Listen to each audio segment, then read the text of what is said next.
Good morning friends. So welcome to the prelims booster session. हमारा आज का पहला टॉपिक है राष्ट्रीय ग्राम स्वराज अभियान।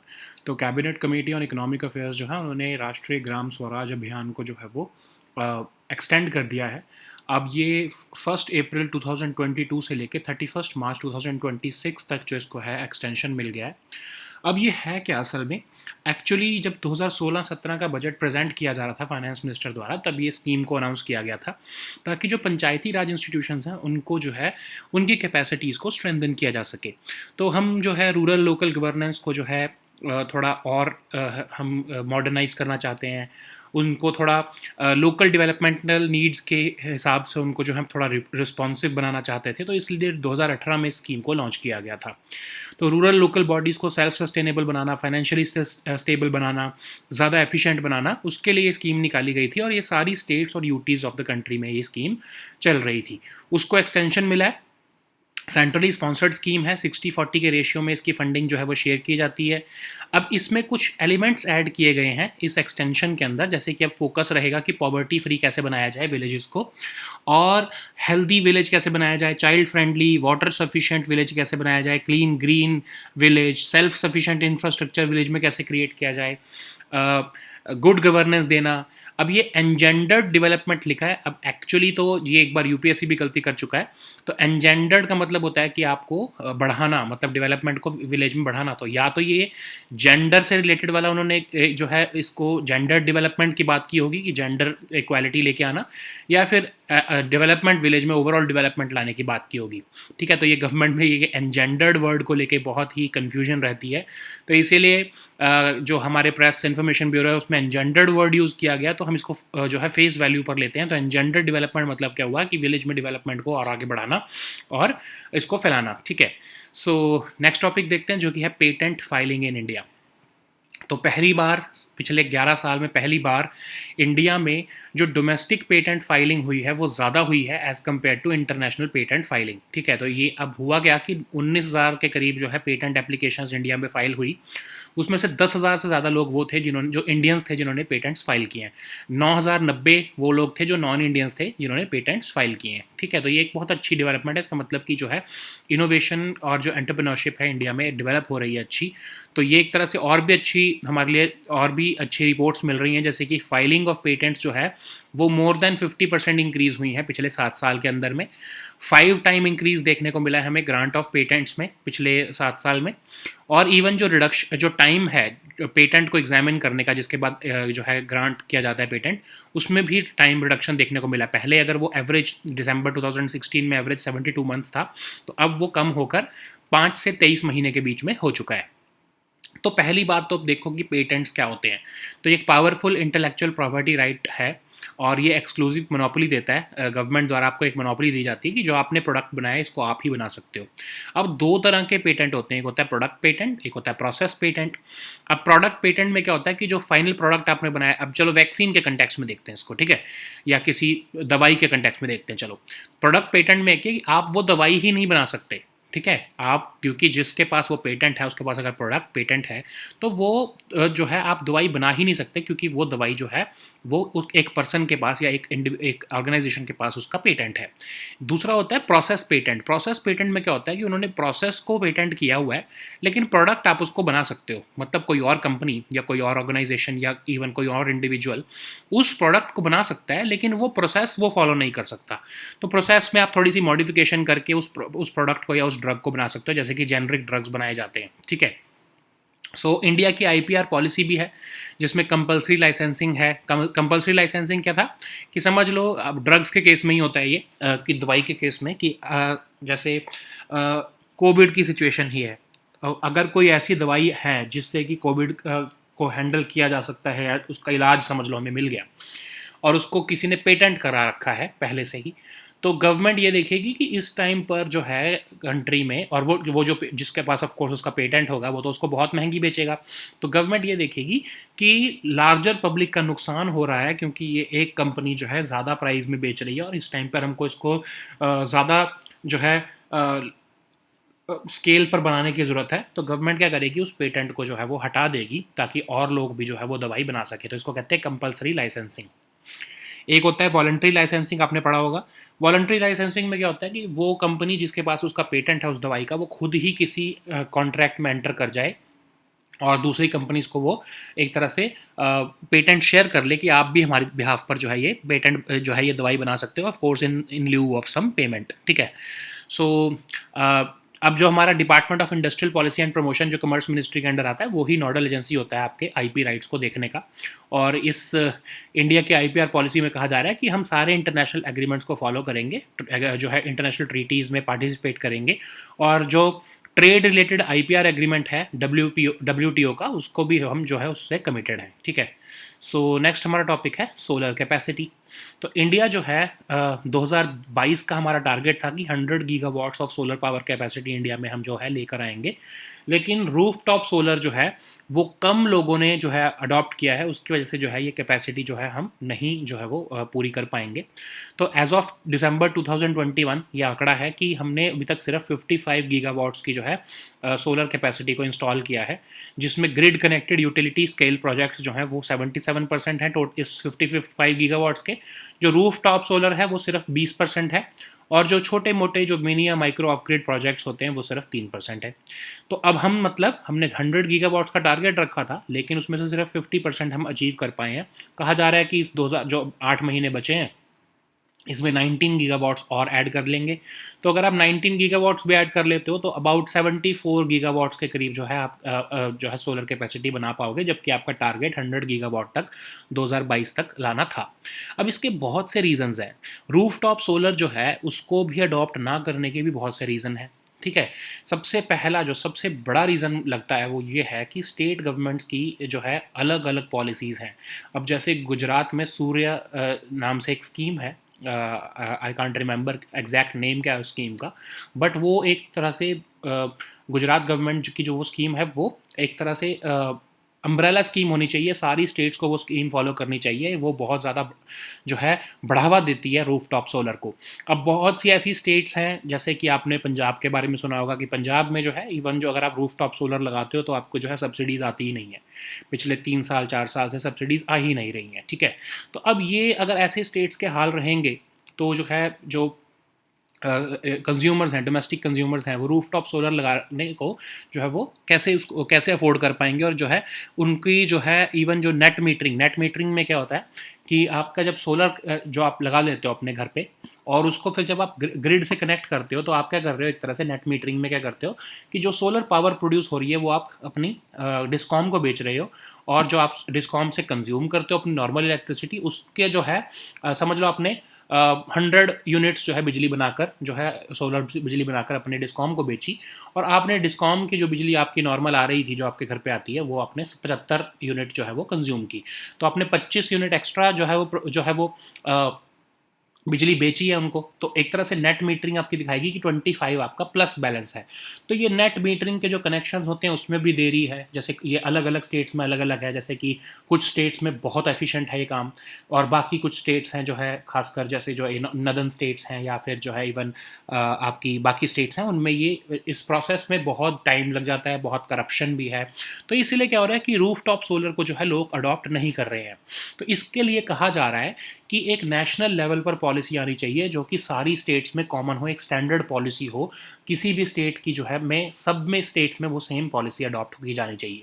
दूसरा एक रीज़न है कि जो सोलर सेल्स हैं, क्योंकि पिछले कोविड के टाइम से जो है वो आपके सप्लाई चेन में डिस्ट्रप्शंस आ रही हैं, तो पीछे से सिलिकॉन की सप्लाई जो है वो चाइना से खासकर जो है वो नहीं आ पा रही है ठीक से। और अभी रशिया यूक्रेन क्राइसिस की वजह से भी जो सिलिकॉन जो रॉ मटेरियल है या और भी कॉपर या एल्यूमिनियम के जो रॉ मटेरियल्स हैं उसकी सप्लाई में डिस्ट्रप्शंस आ रही हैं।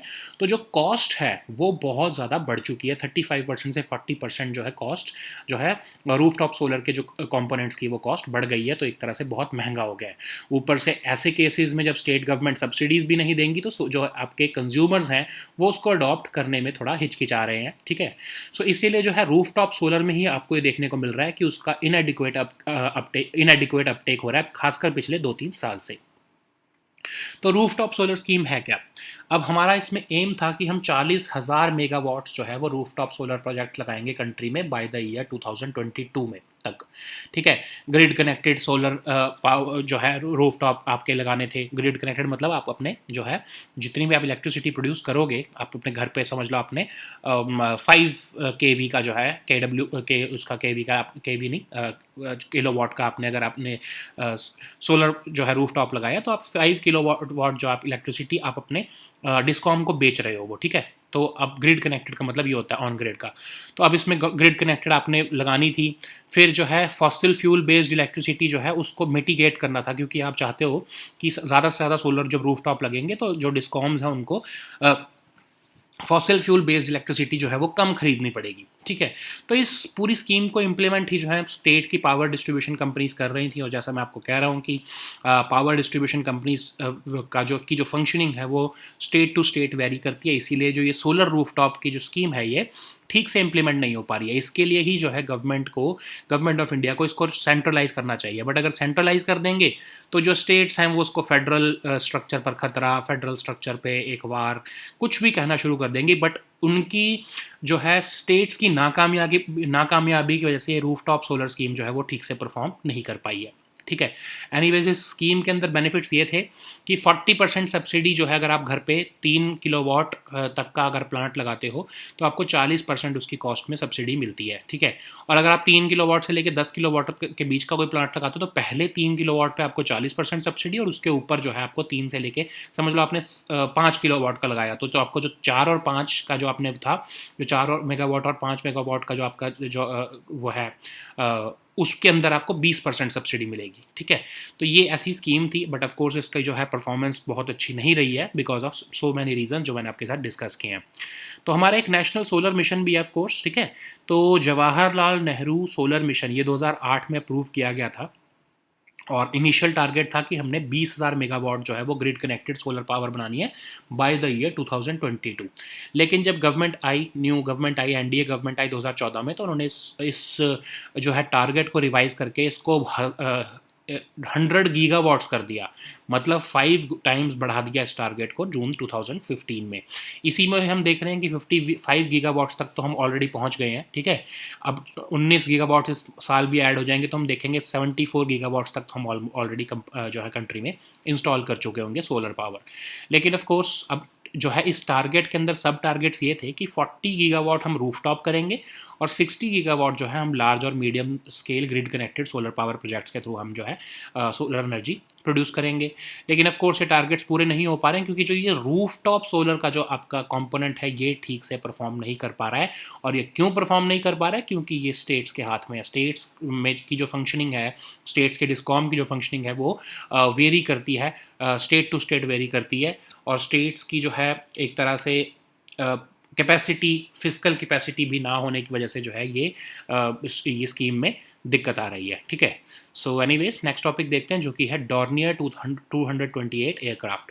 तो ये मेड इन इंडिया एचएएल क्या है आपका, हिंदुस्तान एरोनॉटिकल्स लिमिटेड। तो एचएएल ने बनाया है इस डॉर्नियर एयरक्राफ्ट को, और ये डिब्रूगढ़ से भी रिसेंटली फ्लाई होकर पासीघाट तक पहुंचा है। तो अभी ऑफकोर्स नॉर्थ ईस्टर्न स्टेट्स में जो है इसको ऑपरेट करने का ये टारगेट है। तो एचएएल जो है उन्होंने अलायंस एयर एविएशन लिमिटेड के साथ एक लीज एग्रीमेंट साइन किया था 2021 में, और उसके तहत 2 सिविल डॉर्नियर 228 एयरक्राफ्ट उनको देने थे अरुणाचल प्रदेश में ऑपरेशंस के लिए। ठीक है, और ये इसके लिए जो है मिनिस्ट्री ऑफ सिविल एविएशन ने providing air connectivity with aviation infrastructure in north eastern region scheme को भी जो है वो अप्रूव किया था, ताकि जो है फंडिंग दी जा सके, एयर कनेक्टिविटी को जो है नॉर्थ ईस्टर्न स्टेट्स में वो इम्प्रूव किया जा सके। तो अब ये थोड़ा सा देखते हैं कि डॉर्नियर एयरक्राफ्ट है क्या। तो 17 सीटर एयरक्राफ्ट है और इसका टर्बो प्रॉप इंजन है। टर्बो प्रॉप मतलब almost similar to turbojet engine जो होता है, ये एक हाइब्रिड इंजन होता है बेसिकली, बट आप इसको समझने के लिए टर्बोजेट इंजन जैसा समझ सकते हो। तो इसका एक तरह से टर्बो प्रॉप इंजन है, डे एंड नाइट ऑपरेशंस कर सकता है, शॉर्ट टेक ऑफ और लैंडिंग है इसकी, और ये सेमी प्रिपेयर्ड रनवेज जो आपके नॉर्थ ईस्टर्न स्टेट्स में खासकर जो है ये दिक्कत रहती है इंफ्रास्ट्रक्चर की, तो इवन सेमी प्रिपेयर्ड रनवेज से भी ये टेक ऑफ कर सकता है। तो एक्चुअली जो है ये डॉर्नियर 228 जो है ये एक जर्मन कंपनी डॉर्नियर GmbH जिन्हें इसको बनाया था सबसे पहली बार, लेकिन उन्होंने HAL के साथ टेक्नोलॉजी ट्रांसफ़र एग्रीमेंट साइन किया, और उसके बाद HAL ने कानपुर में इस एयरक्राफ्ट को बनाना शुरू किया, और ये जो है इसको अब डिलीवर किया गया। सो नेक्स्ट हमारा टॉपिक है उत्सव पोर्टल। तो आपका यूनियन मिनिस्टर ऑफ टूरिज्म जो है उन्होंने इस उत्सव पोर्टल को लॉन्च किया है। ये एक डिजिटल इनिशिएटिव है मिनिस्ट्री ऑफ टूरिज्म का। ये ऐसे सारे इवेंट्स, फेस्टिवल्स और लाइव दर्शन दिखाएगा कंट्री के, जो कि पॉपुलर टूरिस्ट डेस्टिनेशंस हैं वर्ल्ड वाइड।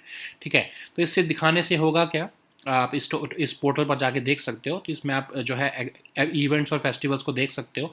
इससे होगा टूरिज़्म की अवेयरनेस बढ़ेगी, अट्रैक्शन आएगी, और जो है टूरिस्ट जो है वो यहाँ पर डिजिटल एक्सपीरियंस लेके उसको जो है फिर आप वो है फिजिकल फॉर्म में भी उसको देखने आने की जो है वो ट्राई करेंगे। और डिवोटीज़ जो वर्ल्ड वाइड है, जो ट्रैवलर्स जो हैं, वो एक तरह से well known religious divine shrines को जो है वो लाइव दर्शन उसके कर पाएंगे। ठीक है, so now let us see all these topics in English. So the first topic is Rashtriya Gram Swaraj Abhiyan. So recently, Cabinet Committee on Economic Affairs has approved the continuation of the revamped centrally sponsored scheme of Rashtriya Gram Swaraj Abhiyan, and this scheme was actually envisioned during the 2016 and 17 of Union Budget, and it aims to develop and strengthen the capacities of Panchayati Raj institutions in India.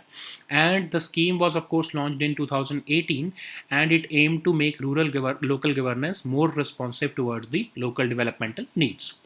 So the scheme was, of course, aimed to make rural local bodies self-sustainable, financially stable, and more efficient. So, of course, this scheme was extended to all states and UTs of the country, and it aimed to help more than 2.55 lakh Panchayati Raj institutions to develop governance capabilities. Okay, so now this extension will, of course, follow the centrally sponsored scheme route. 60-40 ratio funding would be there between center and states. Of course, there will be exceptions for northeastern regions, hilly states, and union territories. And panchayats will remain the focal points for the developmental activities under this scheme. There will be certain activities or certain goals which have been earmarked for this scheme. Now, 9 themes will guide the response of RGSA. So these 9 themes are poverty-free and enhanced livelihood in villages, healthy village, child-friendly village, water-sufficient village, clean and green village, self-sufficient infrastructure in village, socially secure village, village with good governance, and engendered development in village. Okay, so now let us see the next topic, which is patent filing in India. So for the first time in the last 11 years, we have seen that the number of domestic patent filing has surpassed the number of international patent filing at Indian Patent Office. Okay, so about 19,796 patents were filed, and out of these 19,000 applicants, 10,706 were Indian applicants and 9,090 were the non-Indian applicants. So it is after a gap of about 11 years this feat has been achieved. Also, apart from this achievement, we have also witnessed that the filing of patents have increased by more than 50% in a span of 7 years. Nearly 5 times increase has been witnessed in the grant of patents in the last 7 years, and even the time of patent examination has considerably reduced.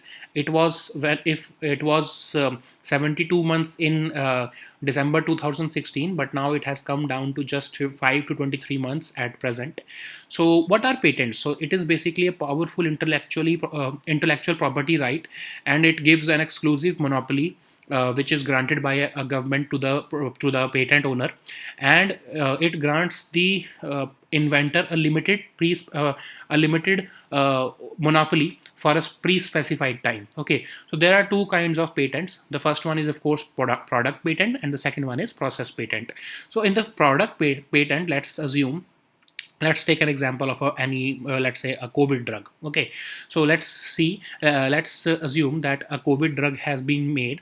So if that drug manufacturer holds a product patent, in that case you just cannot make that drug. Okay, even if you try to make that particular drug through a different process, you are not allowed, because the drug manufacturer is holding a product patent.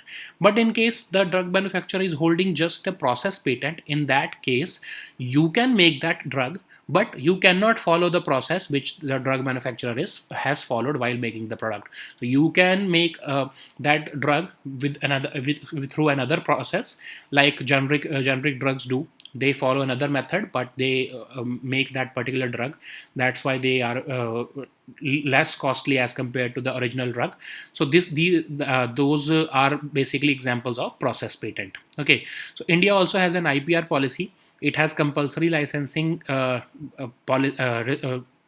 It has compulsory licensing rules, but there are restrictions to that. The government of India in this policy said that we will not resort to occasional use of compulsory licensing provisions. We will use it only in case of cases like if there is an epidemic or any public health emergency is required. Only then we will resort to compulsory licensing. So what is compulsory licensing, for those who do not know?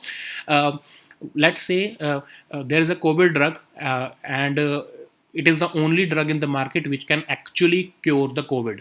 Then in that case, the company which is holding the patent for that drug would of course try to sell it at a very high cost.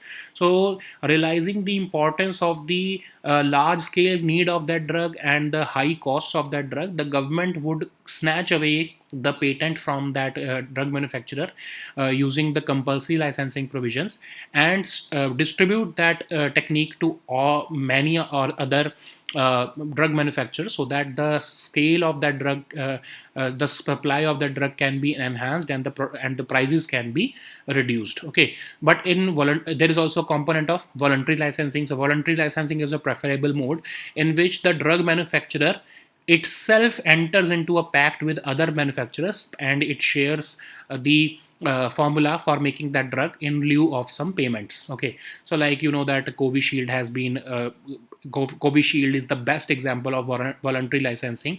AstraZeneca entered into a voluntary licensing pact with the Serum Institute of India, and Covishield was thereby produced. Okay, so this Department of Industrial Policy and Promotion, now it is DIPP. I think the name has been changed. I can't recall it. This falls under the Ministry of Commerce. Now this department regulates the IP rights in the country, and it will continue to do so. The IP rights policies, etc., are made by this department. And under this policy, India has also committed that India has also said that it will remain committed to WTO's TRIPS agreement, and it will not deviate from this agreement. Okay, India has also committed that it will engage constructively in the negotiation of international treaties and agreements in consultation with other stakeholders. Okay, so now let us see the next topic, which is solar capacity. So India is likely to miss its 2022 target of installing 100 gigawatts of solar capacity because of inadequate uptake of rooftop solar. So this is a study by some research institute, and it is saying that India is likely to miss this target because of inadequate uptake of rooftop solar.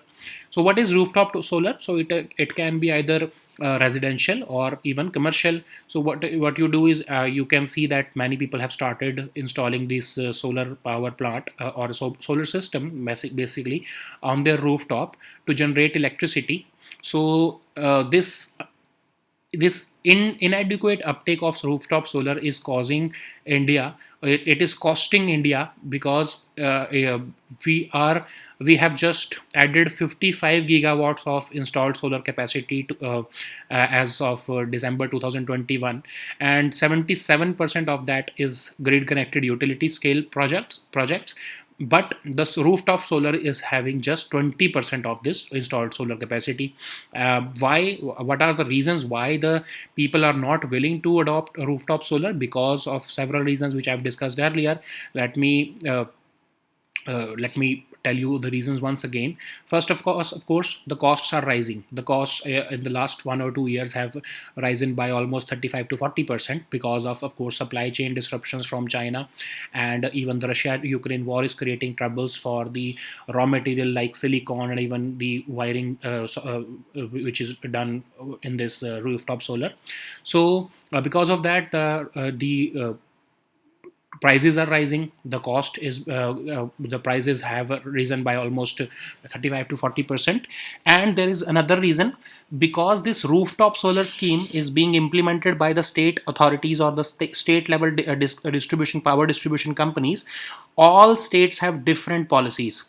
Many of the states are lagging behind. They are unable to even distribute subsidies to the consumers, and that's why they do not have a standard response. They do not, of course, they are creating troubles for the consumers also. So because of lack of a standard policy at the national level, people are unwilling to uptake this rooftop solar scheme benefits, because they are wary of the scheme benefits. Okay, so the difference in state level authorities or the state level discom capabilities to implement this rooftop solar scheme is causing this difficulty of inadequate uptake of rooftop solar by the consumers. Okay, so about in the next 8 months, it is being said that about 19 gigawatts of solar capacity will be added. But even if we realize this much of solar capacity, even then it would amount to 74 gigawatts of installed solar capacity in India by the year 2022. So that would also mean that we would fall short by 26 gigawatts. And all this problem is happening because of course, inadequate uptake of rooftop solar. So we already have this scheme at the national level, but because this scheme is being implemented by the state level authorities, there are problems. Okay, so what is this rooftop solar scheme? So it aimed to achieve a cumulative capacity of 40,000 megawatts of rooftop solar projects by the year 2022. And of course, grid connected solar panel, solar photovoltaic roof, SPV rooftop was envisioned. But of course, because of several reasons which I've discussed with you earlier, this could not be realized. And the scheme benefits were to be implemented by the state distribution companies or state power distribution companies. And the benefits which were available under which are available under this scheme are 40% subsidy for the first 3 kilowatt and 20% subsidy beyond the 3 kilowatt and 10 up to 10 kilowatt of solar panel capacity. Okay, so this discoms are supposed to transfer this subsidy, but they're not transferring this subsidy to many, and in many states. That's why this scheme is performing at a suboptimal level. Okay, so that's why people are saying that there is a need to have a standard scheme at the national level which all states would follow. But of course, if the government of India makes such a scheme, then the states would start crying about the federal structure. Okay, so anyways, the next scheme that we're going to discuss in this topic is National Solar Mission. Of course, it was earlier called the Jawaharlal Nehru National Solar Mission. It had an aim of deploying 20,000 megawatts of grid connected solar power by 2022. But when the NDA government came to power in 2014, they revised this target to 100 gigawatts by 2022. That is about 5 times than the original target. So we have already achieved 55 gigawatts, and we are poised to achieve 74 gigawatts by 2022 as per the details shared above.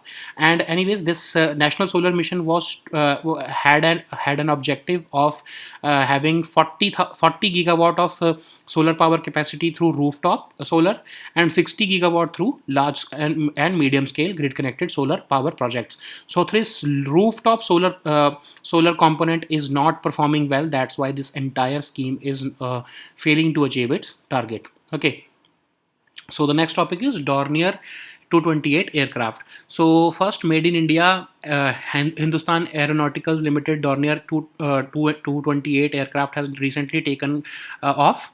And it was, of course, this HAL signed this lease agreement with Alliance Air Aviation Limited for delivering two civil Dornier 222 aircraft for regional operations in Arunachal Pradesh. Even the Ministry of Civil Aviation approved a scheme providing air connectivity with aviation infrastructure in northeastern region to promote air connectivity in the states of any northeastern region.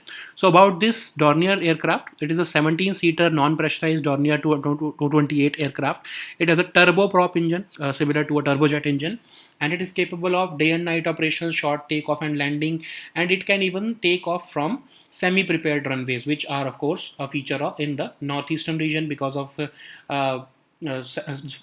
terrain problems. So of course, this aircraft was manufactured by a German company, Dornier GmbH, and after a technology transfer agreement to HAL started manufacturing this transport aircraft in Kanpur, and it started delivering to the consumers, that is the Alliance Air Aviation Limited. Okay, So the next topic is Utsav portal.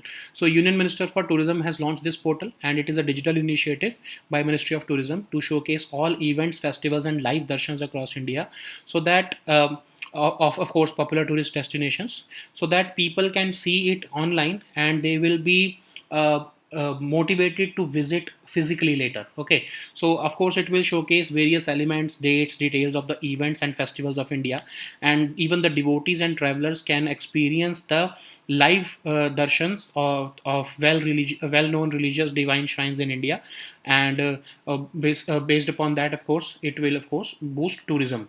Okay, so these were our topics for today. We'll meet next time with new topics. Until then, goodbye and take care.